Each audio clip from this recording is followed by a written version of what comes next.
Ay, perdón, ¿qué pasó? Sí, doctor. Ah, no, para yo iniciar presentándolo primero. Ah, claro, perdón. Mil gracias. Sí, bueno, ante todo, muy buenas tardes con todos los presentes. El día de hoy vamos a tener una charla más sobre experiencias y oportunidades en esta oportunidad en el campo de hematología. Y para ello vamos a contar con la valiosa presencia del doctor Aldo Acosta Medina. Él es médico graduado de la Escuela de Medicina de la Universidad Panamericana en México y también es profesor adjunto de la Escuela de Medicina de la Universidad Panamericana. Es médico residente de medicina interna de Mayo School of Graduate Medical Education en Minnesota, en Estados Unidos.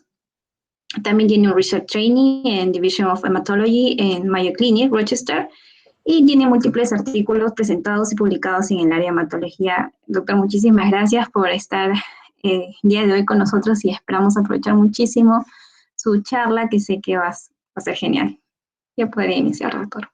Muchísimas gracias. Nunca he usado esta plataforma, entonces ustedes me dirán si estoy errando, pero creo que ya deberían de poder ver mi pantalla. Sí, Sí, pero ahí sí, se ya se ve están. su pantalla. Ok, y entonces ahí ya se ve la presentación. Sí, sí, doctor, ya se ve. Perfecto. Pues bueno, primero que nada, muchísimas gracias por la invitación. Muchas gracias por la introducción también. Como bien mencionaste, hay una disculpa, ya les hablé de tú. Am, pero bueno, como bien se mencionó, soy Aldo Acosta Medina. Inicialmente crecí durante la gran mayoría de mi vida en México y recientemente me acabo de mudar a Estados Unidos. Hice mi escuela de medicina en México, en la Universidad Panamericana, como bien mencionas, y pues muchas gracias por la oportunidad de darles esta pequeña charla. Siendo completamente sincero, no, el objetivo para mí de esta plática no es que solamente sea yo durante todo este tiempo nada más ir y una tras otra diapositiva, más que nada es en cualquier momento si tienen alguna duda o si quieren hacer algún comentario, siéntanse con toda la disponibilidad de cortarme o si tienen alguna duda de pararme y decírmelo en el momento. Y más que eso es el objetivo para mí es que ustedes saquen un poco de provecho de la plática y que pues, lo puedan aplicar a su día a día, porque creo que si es que están interesados en hacer un poco de investigación, creo que es un área que nosotros, o por lo menos yo puedo hablar de México, creo que a menos que se te inculque de forma muy específica y que tengas la buena suerte, entre comillas, digámoslo así, de tener un o una buena mentora. Muchas veces es un poco difícil empezar a establecerse en cuanto a cómo poder iniciar y cómo plantar raíces, por así decirlo, ¿no? Entonces, lo más importante es que les sirva y todas las dudas que tengan, con mucho gusto. Entonces, pues bueno, iniciando se me solicitó que les contara un poquito nada más de mi trayectoria. Entonces, como bien mencioné, soy graduado de la Universidad Panamericana, es una escuela de medicina en México. Nuestra escuela de medicina en México funciona hasta donde sé de forma muy, muy, muy semejante a lo que funciona en el resto de Latinoamérica y también en Perú, que pues es nuestros 6 años de escuela de medicina una vez terminada nuestra preparatoria. Después de nuestros años clínicos, que son nuestro tercer y cuarto año, hacemos un año de internado en nuestro quinto año y nuestro sexto año, en nuestro caso en México, es un año de servicio social. Eh, Normalmente el internado pues funciona de forma semejante, es un internado rotatorio en el que pasas por diferentes áreas de medicina y durante ese año yo tuve la posibilidad de rotar durante 6 meses en Estados Unidos, sobre todo en el área de hematoncología.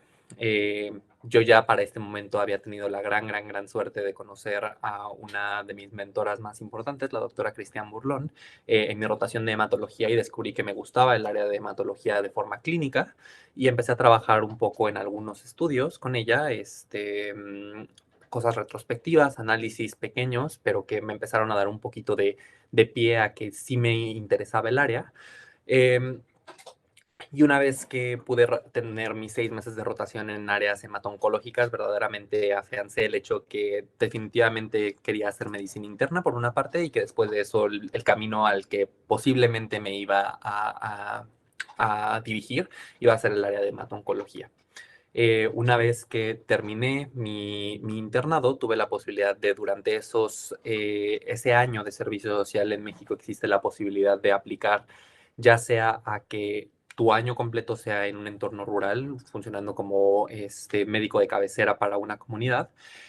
O en caso de que te interese específicamente investigación, puedes aplicar para que se te dé un año completo de servicio social en investigación. Y entonces apliqué vía mi mentora, la doctora Burlón, y tuve la posibilidad de estar un año como pasante de investigación en el Instituto Nacional de Ciencias Médicas y Nutrición en la Ciudad de México, trabajando específicamente en el departamento de trasplante de médula, en la división de trasplante de médula ósea del departamento de hematología del instituto.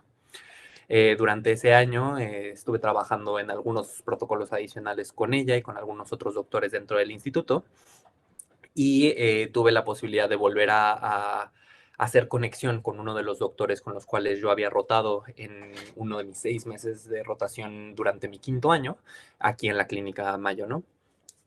Me comuniqué con él, tuvimos la posibilidad de que en un congreso al que yo iba a ir durante mi sexto año para presentar un póster, él también iba a asistir en el Congreso de la Asociación Americana de Hematología, y discutimos las posibilidades de que una vez que me graduara pudiese hacer una transición de mi pasantía de investigación en el instituto a una pasantía de investigación aquí en Estados Unidos. ¿Qué fue lo que terminó pasando? Yo me gradué de la Escuela de Medicina en agosto del 2020, un poquito complicada con toda la situación de COVID, como estoy muy, muy, muy seguro que ustedes están mucho más enterados y mucho más como directos que yo en estos momentos. Este, pero después de graduarme, unas semanas después, tuve la posibilidad de venirme e inicié mi posición aquí en Mayo Clinic como Research Trainee en la división de hematología. Aquí he trabajado con varios doctores, pero mi mentor principal es el doctor Go, con quien he trabajado sobre todo en desórdenes histiocíticos y en microangiopatías trombóticas. Eh, y durante todos estos 9 meses que estuve trabajando con mi traineeship, decidí continuar todos mis procesos para aplicar a el match, para aplicar a mi residencia de medicina interna, a la cual recientemente hice mi transición. De hecho, estoy como R1 desde hace 2 semanas. Entonces, como bien habrán tal vez vislumbrado un poquito con todo lo que les he dicho, he mencionado muchísimas, muchísimas áreas en las cuales he hecho un poquito de investigación, ¿no? Y no lo digo de forma en cuanto a he hecho tal cosa o tal cosa, sino simplemente en que existen tantas áreas, tantas, pero tantas áreas en las cuales pueden hacer investigación, que esa es una de las cosas que más me fascina de la hematología. La hematología es un área que se presta para investigación de todo tipo. Tienes hematología benigna, tienes hematología maligna, cosas un poquito más orientadas a inmunología, a infecciones, a supervivientes de cáncer. Entonces, tenemos verdaderamente un espectro tan, tan, tan grande, pero lo más importante es que siempre que inicien investigación, es muy difícil diferenciar qué es lo que les va a gustar y qué no. Pero, a fin de cuentas, la única forma en la cual se pueden empezar a dar una idea de si esa área o esa subárea dentro de la hematología es algo que les puede llamar la atención es haciéndolo. Eh, y creo que algo que tenemos muy, muy, muy presente, o que por lo menos, perdón, que no tenemos muy presente, por lo menos yo en México no lo tenía tan presente, y creo que es algo que poco a poco está empezando a ganar un poquito de pie en el resto de los países, es que tendemos a pensar en la investigación como investigación clínica. Tendemos a pensar que si vamos a hacer algo de investigación con respecto a, no sé, leucemia aguda mieloide, exclusivamente lo que viene a nuestra mente es nuevos tratamientos, nuevas formas de atender a pacientes para después hacer evaluación de outcomes clínicos. Y si bien eso es una de las partes que más se está explotando a nivel de investigación actualmente en hemato-oncología, eh, existen muchísimas más opciones de las que nosotros creemos, y creo que es lo primero que les quiero dejar con esta plática, que si hay alguien que está interesado en hacer investigación, y no necesariamente por el hecho de que sepan que quieren hacer investigación, sino simplemente porque quieren explorar la posibilidad de, no sé si es algo que me llamaría la atención, hay algo que, hay algo que les puede llamar la atención, ¿saben? Entonces, de forma muy, muy, muy burda, aquí les estoy poniendo en la parte de arriba, que la forma en la que yo tendía a pensar en investigación era, pues está la investigación preclínica, lidias con animales, con estudios de laboratorio, estás con petri dishes todo el día y ahí se queda. Tenemos la investigación clínica, por otra parte, que tenemos básicamente lo que venía a mi mente siempre era lo que les comentaba, Clinical Outcomes Research, y en un punto medio está la investigación translacional, que la investigación translacional es ese punto medio en el que pues ya se empezaron a ver resultados en estudios animales, entonces vamos a empezar a hacer la transición para investigación clínica. Sin embargo, creo que hay áreas que siempre se nos olvidan y que son verdaderamente importantes en nuestro día a día. Existe investigación en medical education, y no solamente educación médica, sino en educación de pacientes, por ejemplo. Eh, Quality improvement para métricas de satisfacción de pacientes, y no solamente satisfacción de pacientes a nivel de cómo perciben la atención, sino que verdaderamente la atención sea mejor. Tenemos, como les comenté, survivorship, que es algo en lo que yo he hecho un poco de investigación y que me ha llamado bastante la atención. Y algo que siento pasa muy, muy, muy por debajo del radar y que muchas veces no tenemos ni idea de que existe y que es algo que podemos explotar nosotros mucho viniendo de países latinoamericanos, es el uso de la investigación epidemiológica. Entonces, uno de los principales puntos negativos, creo que tenemos, o bueno, no puntos negativos, sino limitantes que llegamos a tener, es que debido a cómo funcionan a veces nuestros sistemas de salud, o recalco, estoy hablando de nuestros, pero solamente puedo hablar por México, eh, no tendemos a recibir una gran cantidad de pacientes que están alocados a un solo hospital, ¿no? Muchas veces no existen las posibilidades de dar tratamientos un poquito más actualizados o tratamientos que son pues dentro de lo inexplorable a nivel económico para los pacientes. Y entonces tendemos a tener cohortes mucho más chicas que lo que vemos publicado, ¿no? Tendemos a ver estos estudios con, no sé, 500 pacientes o más de eso, con anormalidades que muchas veces consideramos serían pues bastante raras que nosotros las veamos, y que si hacemos una cohorte dentro de nuestros propios institutos base, pues tendremos una muy buena cohorte, porque claro que va a dar información, pero a nivel del tamaño de muestra, tal vez no pueda ser tan representativa, ¿no? Y algo que verdaderamente yo no sabía que existía hasta hace pues muy poco es que existe una cantidad impresionante de bases de datos de acceso público, de dominio público, tanto de Estados Unidos, Europa y muchos otros países, e incluso algunos consensos internacionales que están ahí precisamente para que se usen y que los datos ya están recopilados. Y solamente es presentar una idea de proyecto para que te permitan usar esos datos. Creo que esto es algo que se debe de explorar y que tenemos una posibilidad muy grande de aprovecharlo y de explotar esos estudios epidemiológicos para que las publicaciones que salgan de países latinoamericanos tengan mayor impacto.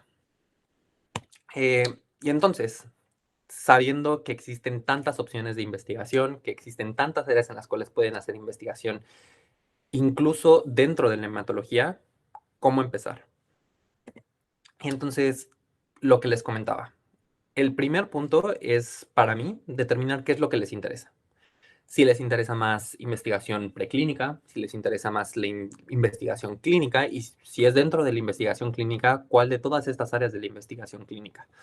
Pero un punto muy, muy, muy importante que sí les quiero transmitir es lo que les comentaba. No es posible determinar qué es lo que les interesa y a qué se quieren dedicar más a largo plazo, a menos que empiecen a explorar y empiecen a hacer investigación. Y es aquí cuando vuelvo a recalcar lo que les comentaba. He hecho investigación, un poco de investigación, porque tampoco, pues no tengo tanto tiempo de experiencia, como se imaginarán. Graduado hace un año de aquí de Escuela de Medicina, pero he tenido la posibilidad de hacer un poco de investigación, por ejemplo, en leucemia mieloide crónica, en estudios de supervivencia post-trasplante, en microangiopatías trombóticas, en desórdenes histocíticos y con un manejo un poquito más de genética. Y es precisamente mi idea y claramente esto puede funcionar para algunas personas y para otras no, pero la visión que yo tengo sobre esto es intentar abarcar un poquito de todo y no abarcar en el sentido de que tengan un dominio del tema, no. Me refiero a intentar todos estos puntos porque a fin de cuentas tienen mucho tiempo para hacer investigación, pero ahorita es cuando tenemos más tiempo. Y poco a poco se va a hacer la cosa un poco más complicada. Tenemos residencias, em, tenemos deberes clínicos un poquito diferentes mientras va progresando todo esto. Entonces, es mucho más fácil que cuando ya tengan situaciones que les demanden más tiempo de su día a día, como estar en una residencia, como estar en un fellow, como ser adscrito, el que ya tengan algo predeterminado en cuanto a esto es uno, la experiencia que tengo. Esto es lo que sé hacer, esto es lo que no sé hacer y esto es lo que estoy trabajando por hacer. Y dos, ¿qué es lo que me gusta hacer? Si empiezan desde ahorita, creo que uno de los primeros pasos es el que estén aquí, por mucho que sea una pequeña plática em, y que no implique como tal ya directamente algo de investigación. Creo que el simple hecho de que estén aquí, que hayan tenido el interés de buscar cuáles son las opciones, eso ya habla mucho sobre qué es lo que van a poder hacer en un momento futuro, ¿no? Eh, Estar interesado y demostrar interés es lo más importante. Y entonces, yo lo que les podría decir es, la hematología es algo tan diverso porque a mi parecer, a mi muy humilde opinión, es una de las ramas de la medicina interna que se ancla en las otras especialidades como pocas otras. Eh, la naturaleza sistemática de la hematología y de la oncología también implican que se pueden hacer estudios concomitantes de hematología en cuanto a manifestaciones renales, manifestaciones endocrinas, manifestaciones de todos tipos. Entonces, incluso si no les interesa o si todavía no están decididos a hematología, que lo entiendo por completo, la gran mayoría de las personas, incluso mis compañeros o incluso personas que ya están mucho más avanzadas dentro de su carrera, puede que todavía no estén determinados a qué es lo que más les gusta y a qué es a lo que se quieren dedicar. Yo tuve la gran suerte de que encontré a alguien que me guió y que me apoyó y me di cuenta que esto me gustaba desde muy temprano, pero eso no siempre va a pasar. Entonces, lo primero que les diría es, intenten. Mi primera experiencia en investigación no fue en mi cuarto año cuando estaba ya con mi mentora. Mi primera experiencia en investigación fue en mi primer y segundo año de la carrera.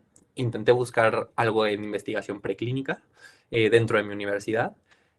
Yo me di cuenta que eso no era lo mío. Después de 8 meses de hacer investigación en uno de los laboratorios, tuvimos un issue de control de calidad del laboratorio, tuvimos una contaminación de muestras y después de 8 meses perdimos los resultados de 6 meses de nuestro trabajo. Y después de eso me di cuenta que para mí, específicamente en ese momento, la idea era, no me gusta la investigación preclínica, voy a intentar otra cosa. Y fue cuando empecé a buscar opciones para investigación clínica. Eh, y entonces, si ya tienen algo de interés, incluso si no es de hematología, empiecen a buscar eso, empiecen a estudiar de forma externa y empiécense a empapar de los temas. Encuentren algo que les llame la atención y algo que verdaderamente les nazca, porque lo peor que pueden hacer es hacer investigación en algo solamente por hacer investigación, porque se van a hartar, se les va a complicar y los pequeños montes van a parecer montañas. Tienen que encontrar algo que les llame la atención, algo que verdaderamente les emocione decir, estoy haciendo este proyecto. Y sí, a veces va a estar muy complejo, a veces va a estar complicado y justo mi recomendación es específicamente en hemato, empiecen a buscar, empiecen a estudiar, ok, creo que me interesaría un poco estudio de, no sé, leucemias agudas. Empiecen a revisar UpToDate, o digo UpToDate, pero cualquier plataforma, para que empiecen a ver qué es lo que se está produciendo dentro de esa área un poquito más. Y si es algo que les llama la atención, pues de ahí ya empezar a tener pie para que tengan un conocimiento base para que de ahí puedan empezar a buscar opciones para investigación. Y el otro punto que sí les recomendaría bastante es en esta parte de preparación, antes de que inicien como tal investigar, busquen desarrollar sus conocimientos bases en estadística. Claramente ninguno de nosotros, o bueno, en mi caso yo no lo soy, pero tal vez alguno de ustedes sí lo es, pero no somos estadistas formados y no es el objetivo. Y creo que muchas personas entraron a la escuela de medicina pensando que era una buena forma de lidiarse y de olvidarse de todas las ramas matemáticas durante el resto de su vida. Tristemente, si les interesa la investigación, ese no va a ser el caso. Eh, Claramente existen más posibilidades de... Hay un límite para qué vamos a poder hacer nosotros como clínicos en cuanto a conocimiento estadístico. Y eso tiene que quedar muy claro. Hay análisis que van a ser demasiado avanzados y que vamos a necesitar estadistas bien hechos y derechos, como diríamos en México, formados, ¿saben? Eh, pero no sé cómo funcione en Perú. En mi caso, en México, lo que les puedo decir es que el acceso que se tiene a estadistas, a matemáticos, a cualquier persona que verdaderamente no sea un clínico para hacer investigación clínica es muy, muy, muy escaso. No es inexistente, pero es muy escaso. Y por ende, una de las partes que va a poder ayudarlos a que ustedes mismos puedan propulsar tanto sus estudios como su propia carrera es que ustedes sepan correr análisis básicos. No les digo que sepan correr un análisis multivariado con 20 variables y que hagan imputaciones múltiples. No, simplemente el saber cómo sacar bien una tabla de demográficos, saber cómo analizar cómo se está viendo una población de la corte que están viendo en su base de datos, saber comparar medias, medianas entre dos poblaciones, saber ese tipo de cosas que son básicas, entre comillas y que no necesitan verdaderamente de un conocimiento estadístico mucho más elevado que el de alguien que se pone a leer un poco sobre el tema. Créanlo o no, muchas personas es algo que los enajena y los aliena mucho de investigación. Y si ustedes tienen la capacidad o la posibilidad de dar esos pasos, eso, una, no solamente les va a abrir las puertas de su propia investigación, sino que además les puede abrir puertas en cuanto a otras personas. Porque una vez que te empiezas a establecer y que demuestras que sabes hacer esas partes básicas, les empiezan a llegar más cosas. ¿Por qué? Porque se demuestra su trabajo. La cantidad a mí, actualmente ya ha habido varias ocasiones en las cuales se me han acercado compañeros o personas de México para pedirme que les ayude con un análisis. Y es un análisis que se puede hacer de forma rápida y que a la larga, pues a mí me ayuda en cuanto a mi currículum, por ejemplo. Entonces, se van a ir abriendo camino mientras más experiencia y mientras más herramientas tengan que ofrecer, tanto para sus propios para sus propios proyectos como para proyectos de posibles mentores. Como segundo paso, y creo que pensaría yo que este es el más importante, y esto es a mi parecer, lo que diferencia que alguien pueda llegar a, a niveles un poquito más avanzados en su carrera, de forma más rápida. No digo que no lo puedan lograr sin un mentor, porque a fin de cuentas todo se puede, eh, pero el que alguien abogue por ustedes, el que alguien les ayude, el que alguien los entrene y que verdaderamente los mentore, es algo incomparable, perdón. Eh, como he mencionado muchísimas veces, yo actualmente lo digo y lo seguiré diciendo, yo le debo muchísimo y muy buena parte del inicio de mi carrera a mi mentora, a la doctora Burlón, que con ella inicié a hacer un poco de investigación. Ella me ofreció el apoyarme para que me entrenara un poco en estadística de forma inicial y que subsecuentemente pudiera hacer más estudios con ella, que me ayudara con aplicaciones, que me ayudara a entrenarme en buscar otras áreas de hematología. Y eso subsecuentemente llegó a que conociera a más mentores. Y creo que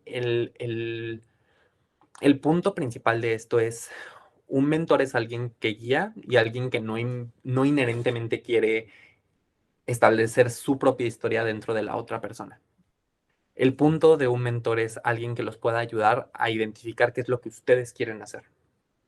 Y tristemente creo que, por lo menos en México, la idea de establecer mentoreo de forma temprana en la carrera es algo que no está muy, muy, muy desarrollado. Y es algo que he notado una diferencia cultural muy, muy, muy importante viniendo aquí a Estados Unidos.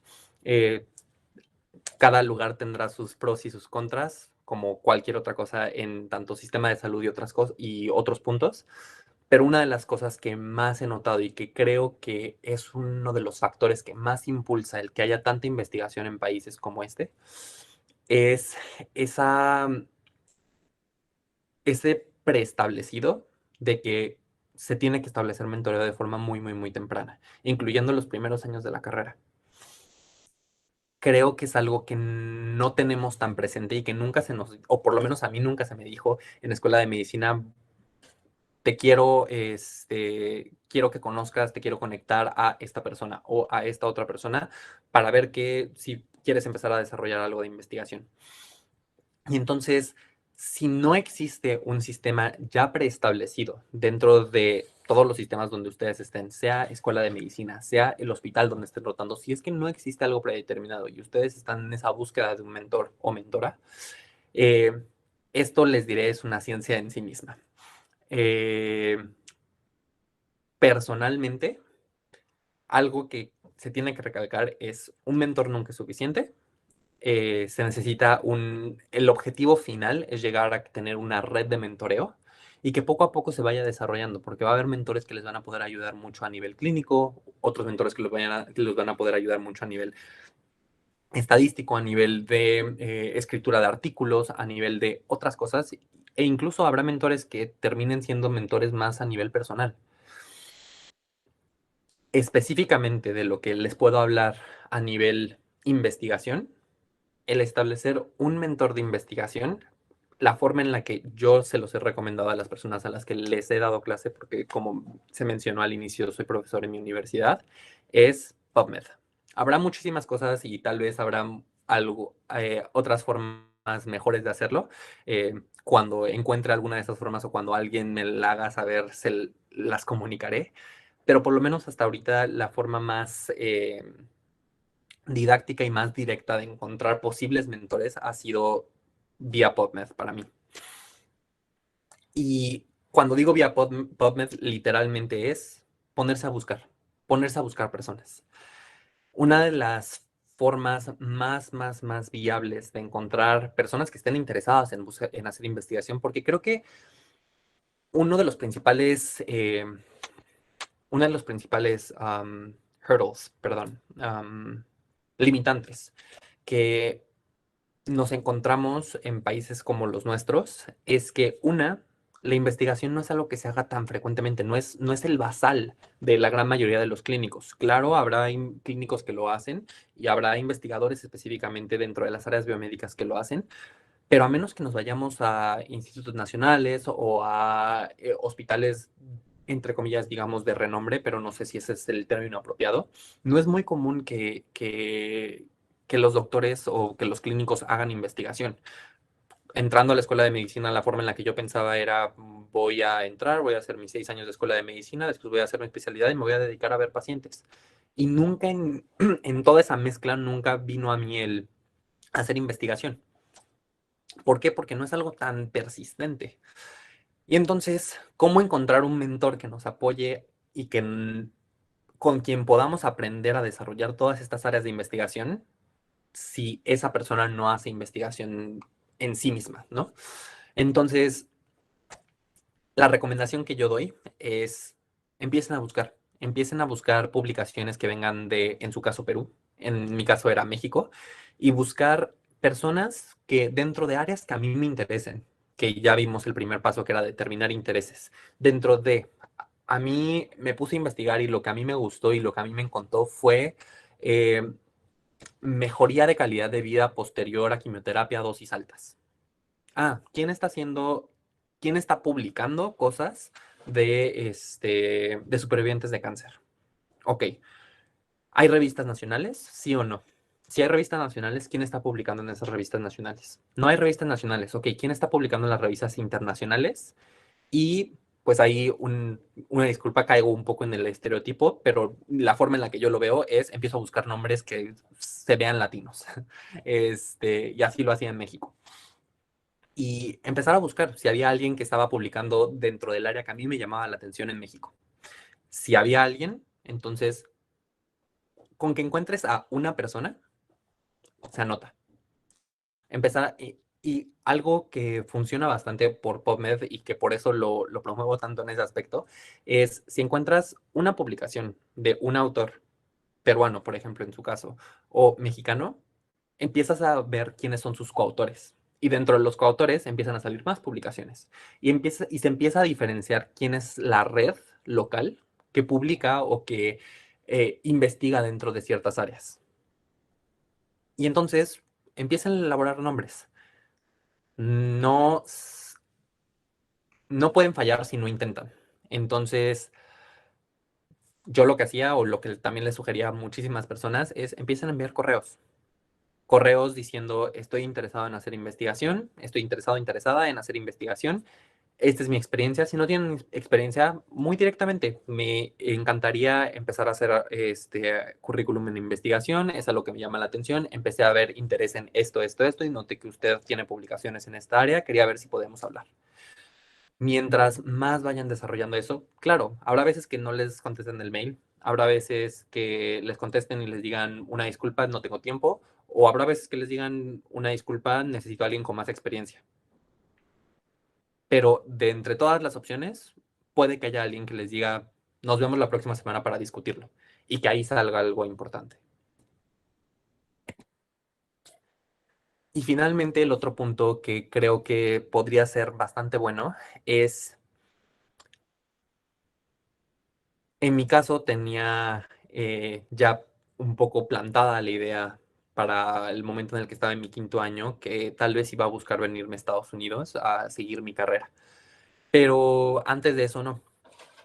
Y entonces, indiferentemente de que su plan sea quedarse o no en su país, que eso dependerá por mucho de cada quien, involúcrense en las sociedades nacionales e internacionales dentro del área que les interese.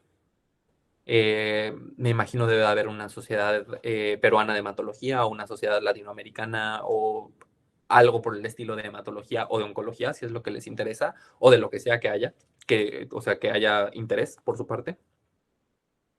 Busquen las nacionales, porque en mi caso particular, por ejemplo, la primera vez que presenté un póster fue en la Sociedad Mexicana de Hematología. Y eso, les empieza a abrir pasos en su propio país, empiezan a adquirir mucha más experiencia, empiezan a ver las dinámicas de cómo funciona un congreso y en comparación a otros congresos, como, digamos, sociedades internacionales, como en hematología ASH, the American Society of Hematology, en onco ASCO, American Society of Clinical Oncology, la EMA en Europa, va a ser más fácil que les acepten protocolos iniciales o case reports o casos interesantes o sea, llenen ese hueco con X, con lo que sea, va a ser mucho más fácil. ¿Por qué? No por el hecho de que una sea mejor que la otra, o sea, eso es completamente indiferente, sino por la cantidad de personas que asisten a cada uno de los eventos. Y entonces, mientras más demanda, más competitividad, más competencia para que les acepten algo. Y entonces, empiecen con cuestiones locales para ganar experiencia, una. Dos, para mejorar y para verdaderamente incrementar la investigación generada dentro de sus propios países y dentro de sus comunidades. Eso también es increíblemente importante. Y que la investigación que saquen dentro de sus comunidades apoye a esas comunidades locales. Eh, pero tres, involúcrense con las sociedades internacionales también.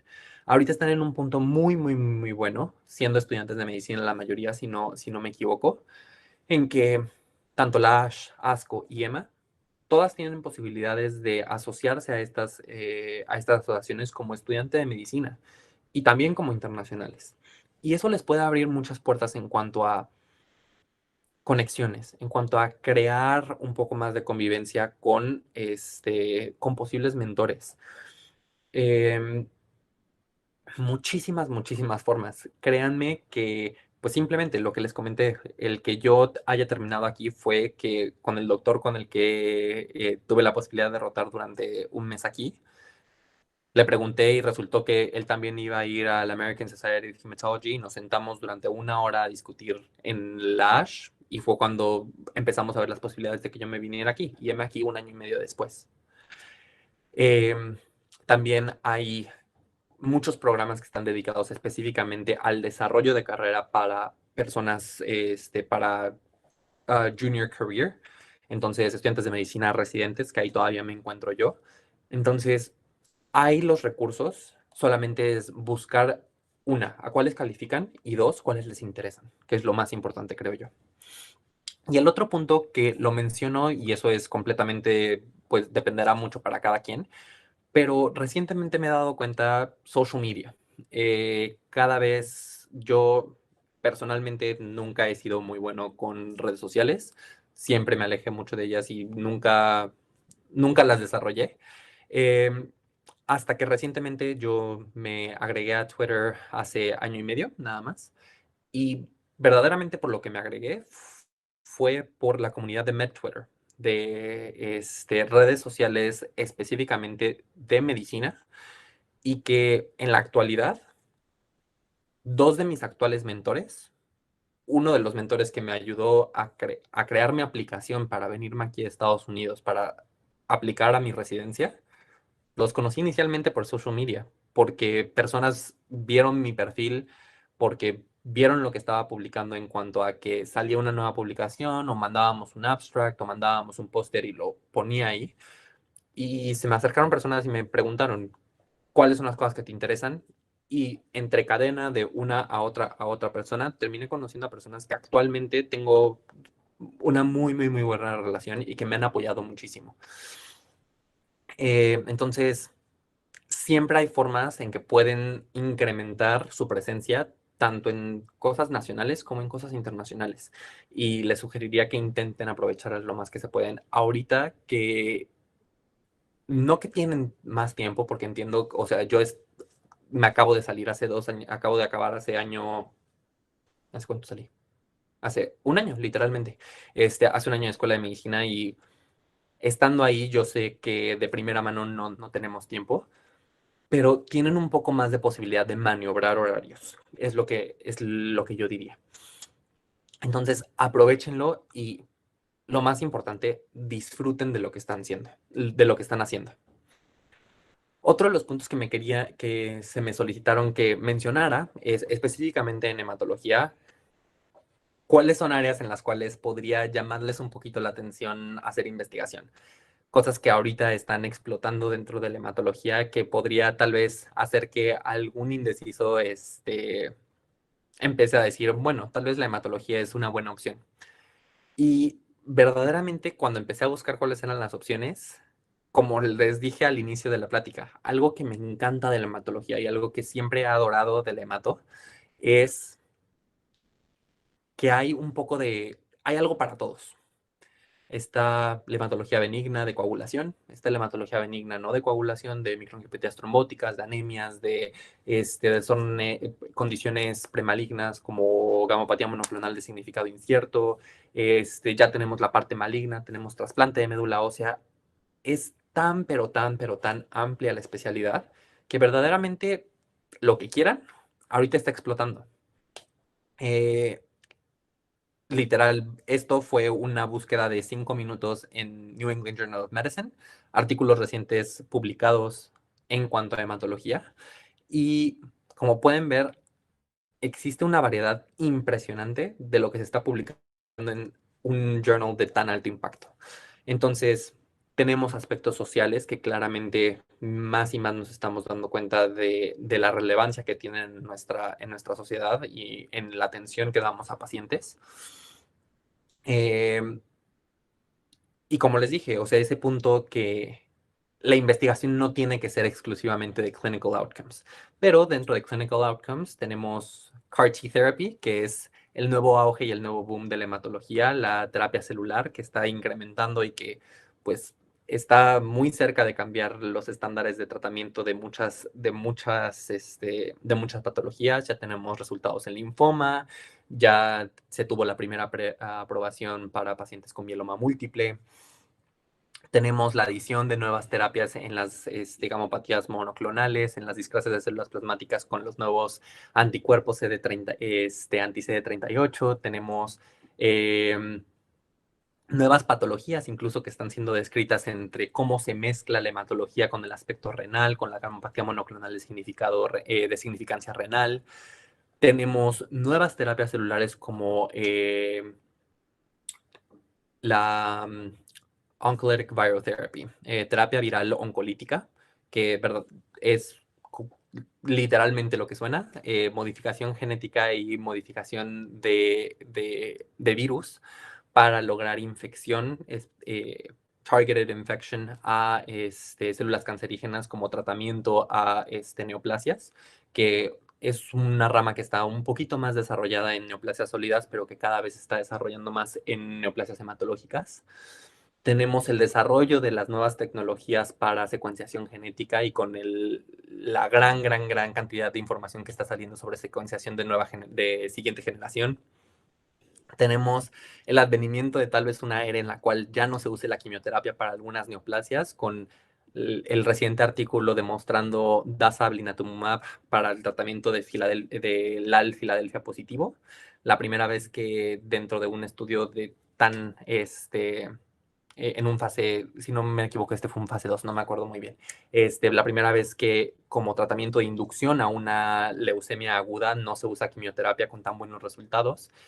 Y también tenemos cosas de hematobenigna, como el uso de aspirina con o sin clopidogrel para el tratamiento para profilaxis post inserción de catéter aórtico. Perdón, de válvula aórtica por catéter. Entonces, verdaderamente lo que estoy intentando transmitir y que creo que ya lo dije muchísimas veces es, hay algo que les puede interesar y solamente es encontrarlo y buscar a alguien que les pueda ayudar en cuanto a ampliarlo y desarrollarlo. Y creo que esto era todo lo que tenía preparado. Quería dejar un poco de tiempo para Q&A, para comentarios y pues básicamente para discutir un poquito. Sé que fue una plática pequeña, pero cualquier comentario y cualquier duda específica o parcial que tengan, pues con mucho gusto estoy aquí. Espero les haya sido de utilidad eh, y nuevamente muchísimas gracias por la invitación. No, doctor, muchísimas gracias a usted. Ha sido una charla bastante interesante y muy motivadora en realidad. Eh, ha sido muy genial, particularmente a mí me ha gustado muchísimo. Yo no sé si alguno de los presentes tenga alguna pregunta. En el chat me parece que había una. Ah, una disculpa, no había visto el chat. Sí, no, no se preocupe. ¿A qué área de hematología te dedicaste al inicio? ¿Aún sigues en la misma línea? Gracias por compartir tu experiencia. Eh, pues me he desarrollado un poquito en todo. Como les comenté, ahorita que estoy empezando medicina interna, estoy entrando estoy buscando entrar con la mentalidad de no me voy a anclar a la hematología. Si hay algo que me gusta más, pues a eso es a lo que me dedicaré en un futuro, pero por lo menos ahorita yo creo que la hemato se ve como la mejor contendiente, a mí personalmente. Y por lo mismo, había como hay tantas posibilidades dentro de la especialidad, quería tener un poquito de approach a todo a nivel de investigación para empezar a saber qué es lo que a mí me llama más la atención.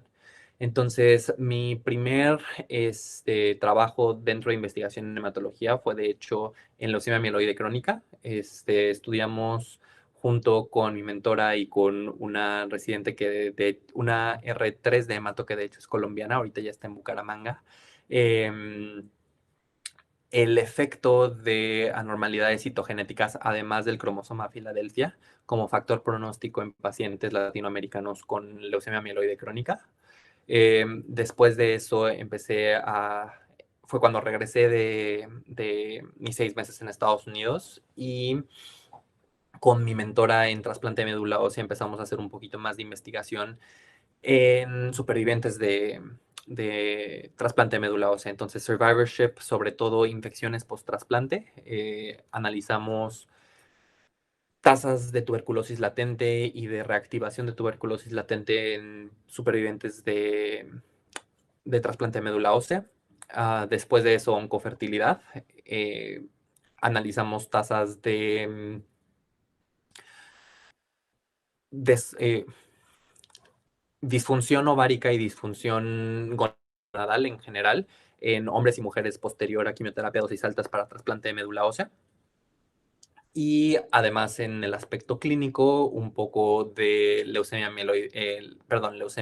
linfoblástica aguda en recaídas extramedulares posterior a trasplante. Y actualmente a lo que más me he dedicado ya aquí con mis nuevos mentores es con esta red que les comento que se ha ido poco a poco desarrollando a lo largo de los últimos años. Ha sido principalmente en desórdenes histiocíticos. Son un grupo de neoplasias bastante raras que yo recuerdo haberlas escuchado en la escuela de medicina tal vez 2 veces, cuando en mis clases de patología me dijeron esto nunca lo vas a volver a ver en tu vida, y pues resultó que pues terminé haciendo un poco de investigación más al respecto, como enfermedad de Erdheim-Chester, histiocytosis de células de Langerhans y la enfermedad de Rosai-Dorfman. Y el otro punto al que me he dedicado un poquito más aquí es al estudio de microangiopatías trombóticas. Entonces, síndrome hemolítico urémico atípico, síndrome hemolítico urémico típico, que pues ya actualmente son la microangiopatía trombótica asociada a complemento. Y estoy empezando a ampliar un poquito en trasplante de médula ósea. Entonces, un poco de todo, y creo que para el futuro intentaré mantener dentro de lo posible por tiempos, claramente por la residencia, pero intenté mantener dentro de lo posible un poquito el área extensa del hemato. Ay, no se escucha. Una disculpa. Lo acabo de ver. Espero se haya mejorado. Ah, sí, sí se ha Ya escuchado, vi. doctor. Ok, perfecto. Sí. Acabo de ver el comentario de abajo. Perfecto. Am, en la actualidad, seguir el tratamiento de antitrombóticos como profilaxis. ¿Puede compartir con nosotros su opinión? Les soy sinceros, no. Ahí sí recomendaría revisar guías actualizadas. Después de que me vine para acá, para Estados Unidos, me dediqué principalmente a las áreas de investigación que les acabo de comentar. Entonces, y el otro punto es, tanto tristemente en aspecto de mi experiencia, pero al mismo tiempo, digamos, suertudamente, no sé si sea la palabra apropiada, pero no me tocó nada de la crisis de COVID a mí. Como estaba, cuando empezó la pandemia fue cuando estaba en mi año de investigación. Ya estaba en mi año de servicio social de investigación, y después de eso me vine para acá, para Estados Unidos, para investigación. Entonces, de hecho, no he tenido tanto contacto con pacientes con COVID, entonces tampoco les podría compartir incluso por experiencia propia. ¿Cómo puedo hacer investigación epidemiológica o acercarme a esto en el internado? Lo primero que te diría es buscar mentores que la desarrollen. Hay muchísimas bases de datos abiertas, sobre todo en información poblacional sobre, por ejemplo, tasas de mortalidad específicamente relacionadas a una patología. Entonces, una que yo recomendaría, si es que estás interesado o interesada, una disculpa, no vi quién era.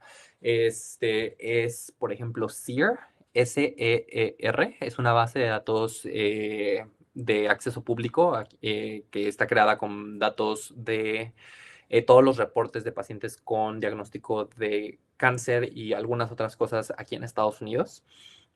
Literalmente es descargar el software de acceso público, descargar los datos que también son de acceso público, y empezar a jugar con los números y empezar a ver qué se puede encontrar en cuanto a patrones a nivel poblacional. Creo que los estudios epidemiológicos son un poco más difíciles en el aspecto de, si no tienes bien planteado cuál es la hipótesis que quieres corroborar, es muy fácil perderse en los datos. Entonces, mi recomendación sería, en vez de hacerlo a la inversa de tengo los datos y empezar a jugar con los datos para ver qué sale, al revés.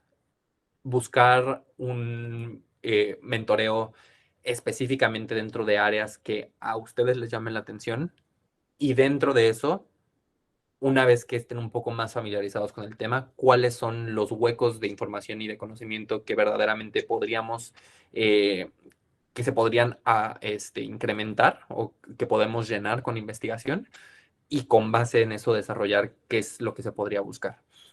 Y algo que también es muy importante y que tal vez no mencioné y que no hice hincapié es algo que tenemos muy, tenemos un punto favorecedor para nosotros, es muy, eh, de muy mala forma, creo yo, las poblaciones que están un poquito más limitadas aquí en Estados Unidos en muchos aspectos, pero algunas de las poblaciones que están más limitadas en cuanto a acceso a servicios de salud y el acceso a clinical trials y el acceso a muchas otras cosas, son justamente las poblaciones afroamericanas y las poblaciones latinas que viven aquí en Estados Unidos. Y las poblaciones latinas están creciendo de forma exorbitante aquí. Entonces, verdaderamente sí es relevante porque muchas veces el problema es cómo enviar información y cómo dar un giro a lo que yo estoy investigando para que le interese a una revista extranjera. ¿Cómo puedo hacer que mis resultados de una población latinoamericana, de una población peruana, de una población mexicana, tengan un impacto y que haya personas que crean que es necesario y que es relevante el publicar esos resultados en una revista internacional? Y algo que tenemos nosotros en ese aspecto, un punto a nuestro favor en cuanto a que podemos explotar mucho, es que la información que existe en poblaciones latinas es muy limitada y es muy relevante porque hay mucha población latina en lugares como este país, de donde sale una gran cantidad de las revistas de alto impacto, digamos, o de un impacto un poco más grande que nuestras revistas nacionales. Y eso es algo que siempre podemos aprovechar y que siempre podemos aportar a la literatura, a la literatura universal. Entonces, no solamente les diría exploren epidemiología, por ejemplo, de Estados Unidos con ese tipo de bases o europea, sino o sea, sí es de relevancia lo que puedan conseguir y las cohortes que sigan dentro de sus propios países, que no estoy seguro si todos son de Perú. He estado diciendo mucho Perú, pero ahorita que me doy cuenta, no sé si todos son de ahí. Pero bueno, esa sería mi recomendación. Am, ¿Qué se requiere para hacer una residencia en Estados Unidos? Vaya, esa es una pregunta muy, muy, muy, muy buena. Es una respuesta muy larga. Am, si hay interés por hacer una residencia en Estados Unidos, básicamente lo que tenemos que hacer como internacionales es dos cosas. Una, si no tenemos, yo lo divido de dos formas muy generales. Una es la parte administrativa y la parte de inmigración, y la otra es la parte médica. Entonces, la parte de inmigración es un poquito, un poquito difícil, implica ver tipos de visas, implica otras cosas que la verdad tomaría un poquito de tiempo, pero por lo menos lo que les puedo decir de la otra parte es, nosotros como internacionales tenemos nuestro título. Una vez que nos entregan nuestro título, necesitamos que este título sea validado en Estados Unidos, que aquí en Estados Unidos una asociación, una sociedad que responda ante el gobierno, diga, esta persona, ese título, podemos asegurar que esa persona tiene los conocimientos mínimos necesarios para tratar a pacientes aquí en Estados Unidos. Y la forma en la que se hace esa equivalencia es mediante los famosos STEPS. Entonces, básicamente se tienen que hacer tres exámenes, que es STEP 1, STEP 2, STEP 3, que son de conocimientos médicos. Con estos exámenes y con algunos otros requisitos, una asociación que se llama ECFMG, que es el Educational Commission for Foreign Medical Graduates, básicamente es como una sociedad que se encarga justamente de evaluar a todos los internacionales que quieren venir a practicar medicina en Estados Unidos, nos certifica una vez que cumplimos con todos los requisitos para certificación. Y esa es básicamente la homologación de título. Una vez que te homologan el título y que ya tienes esa posibilidad de que tu título tiene una equivalencia aquí, entonces puedes iniciar todo el proceso para aplicar a una residencia en Estados Unidos, que implica el famoso match. Es... un proceso en sí mismo bastante complejo también como para este momento, pero básicamente es aplicar a hospitales, buscar entrevistas y buscar que los hospitales quieran que te quedes con ellos para la residencia. Es un proceso un poquito complejo, toma tiempo, no es algo que se pueda hacer de la noche a la mañana, pero claro que es posible. Y No sé si alguien creo, más tiene alguna pregunta. Si no, yo, doctor, tenía una consulta. claro, Era respecto a, más que todo una recomendación en caso de, por ejemplo, la búsqueda de mentores. Eh, ¿Usted recomienda que cuando, por ejemplo, nos presentemos, ¿no? En el mensaje, digamos, qué tanta información debemos brindar de nosotros? O sea, o usted aconseja que podamos enviar nuestro CV, no lo sé. ¿Cuál sería la mejor manera de poder ver que la otra persona, ¿no? El que queremos que sea nuestro mentor lo vea interesante o algo así el mensaje? creo que es completamente dependiente del mentor. Entonces no les diría, esta es la fórmula ideal. Creo que como ustedes se sientan más cómodos es lo mejor. Personalmente, yo lo que normalmente les recomiendo a las personas es enviar un correo eh, un poco más general de forma inicial, en el cual puede que si desean incluir el CV está bien, pero yo normalmente les diría tal vez no, y solamente explicar un poquito de quiénes son, por qué están interesados, por qué están enviando ese correo, demostrar su interés y que les encantaría poder hablar con esa persona. Eh, y una vez que consigan una respuesta, incluso una respuesta inicial de sí, podemos hablar para ver cuándo nos ponemos de acuerdo, entonces ya directamente en la respuesta, perfecto, muchísimas gracias. Y antes, o sea, algo que sí creo que es muy, muy, muy importante y que se debe que, que sí es una recomendación que les doy, es que antes de que conozcan a alguien que puede ser un futuro mentor o mentora, esa persona debe de tener acceso a su CV, tiene que tener acceso a lo que ustedes han hecho de investigación o de publicaciones, indiferentemente si, incluso si otras cosas de investigación, no específicamente a eso, pero, por ejemplo, participación en ese tipo de sociedades. Todo eso, establezcalo muy bien en su CV y actualicen y tengan un buen CV. Porque a fin de cuentas, aunque estoy muy... aunque no debería de ser así en muchos, muchos aspectos, tristemente la moneda con la que se sigue manejando todo es publicaciones, por una parte, o experiencias, porque esa es la otra.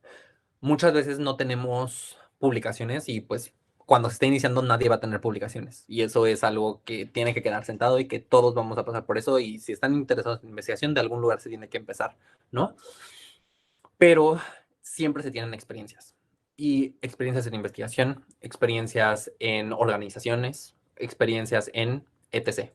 Entonces, primera recomendación es siempre tengan eso actualizado, tengan un muy buen CV y, y sí, esa es la recomendación general que yo les daría. Eso ya lo tienen que tener alguien y ya tienen que tener tiempo denle tiempo a las personas para poderlo verdaderamente leer. Puede que tengan tiempo, puede que no. Eh, pero de forma inicial, tal vez, dependiendo de qué tan cómodos ustedes se sientan con enviar su CV de forma inicial, pero sin ningún problema, un envío de por qué están interesados y nada más un brief expert, el equivalente a un one-liner de quiénes son, por qué están mandando el correo, qué les interesa y qué estarían, o sea, y qué pueden, cuál sería el objetivo de querer hablar con esa persona. No siento que sea algo indispensable, pero esa es opinión muy, muy, muy personal. Genial, doctor, muchas gracias. Hay una última pregunta de Jorge. Am, Excelente ponencia, doctor. Muchas gracias. Como estudiantes, ¿cómo nos podemos involucrar con las sociedades, ya sea nacional o internacional? En línea. Eh, Mi recomendación es, todas estas sociedades tienen, o la gran mayoría de las sociedades, las internacionales 100%, tienen sus páginas en línea, tienen sus formas para convertirse en miembros de estas sociedades. Generalmente, por ejemplo, yo me volví miembro de la Americana de Mato en mi cuarto año de la carrera, si no mal recuerdo. y generalmente, o sea, piden cosas como un CV básico, o sea, nada más como para saber quiénes son, y cosas por el estilo, no es nada que vayan a revisar para ver si sí les dan la membresía o no. Y lo más importante es, les piden, si no mal recuerdo, como una carta firmada de su universidad que diga que están en buen standing con la universidad y que siguen siendo estudiantes y cuándo es su fecha esperada de graduación. Pero si son estudiantes de medicina, eh, tienen esa membresía, por así decirlo, si a ustedes les interesa. Si no mal recuerdo, funciona de la misma forma con la ASCO y con la EMA. La EMA es la que ahorita no estoy recordando, pero tanto ASH como ASCO, porque recuerden que acá en Estados Unidos hemato-onco es combinada. Entonces aquí, a diferencia de México y creo que en la mayoría de los países, no hacen, después de medicina interna, no hacen o 3 años de hemato o 3 años de onco. Hacen 3 años combinados la gran mayoría de los programas de hemato-oncología. Entonces, la ASH, que es la Asociación Americana de Hemato, va a tener cosas de hemato maligna y hemato benigna, pero la ASCO, que es la Asociación Americana de Oncología Clínica, tiene también cosas de hemato maligna. Entonces es bueno en caso de que les interese la hematología, porque tienen pues dos sociedades en las cuales pueden aplicar a ver qué les puede ofrecer cada una. Y la otra, específicamente en su país, pues no sabría decirles, pero me imagino debe de haber una sociedad, Sociedad Nacional de Hematología o algo semejante. Y la otra, redes sociales, por ejemplo. Hay muchos grupos estudiantiles, de grupos de trabajo de estudiantes de medicina que están participando incluso a nivel internacional. eh, con la ASH y con la ASCO. De hecho, se acaba de publicar no me acuerdo hace cuánto, pero hace como, no debe tener mucho, se acaba de publicar con la doctora Andrea Nampa Guzmán, una estudiante de medicina de Perú, de hecho, si no mal recuerdo, que se publicó los resultados de las asociaciones de estudiantes de medicina que estaban trabajando en conjunto con la ASCO de estudiantes de medicina a nivel internacional. Se publicó en el JCO, si no mal recuerdo. Entonces, todos esos grupos están abiertos y son muy, muy, muy contactables por redes sociales.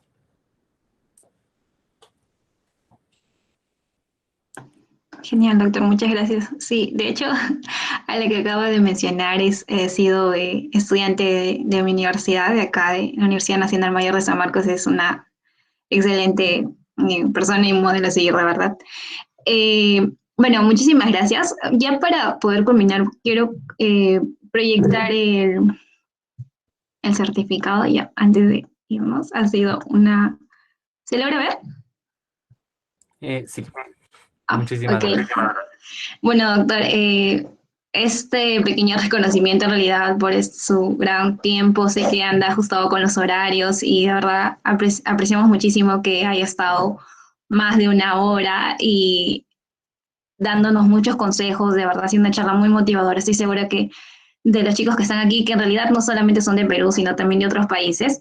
Una Eh, disculpa. sí, no, disculpe más bien yo por no avisar. Y bueno, sé que muchos de ellos van a interesarse y van a iniciar en la investigación gracias a esta charla. De verdad ha sido muy, muy enriquecedora, doctor. Esperamos en próximas oportunidades poder contar con usted para una próxima charla. Claro, muchísimas gracias por la invitación y am, si en algún momento se requiere algo, ya sea directamente Felsosem o alguno de ustedes tiene alguna duda muy particular, con mucho gusto. De hecho, denme dos, no tengo ningún, les voy a compartir, no puedo compartir el trabajo, pero les voy a compartir uno de mis correos. am, mm, mm, personales y con mucho gusto lo que necesiten. Ahí está, a veces me tardo en contestar, una disculpa, pero si necesitan algo, más que disponible. Muchísimas gracias, doctor. Y muchas gracias a todos los que se quedaron hasta el final. Gracias a todos por su asistencia. Que tengan bonita tarde. Hasta luego, doctor. Espero que les vaya bien.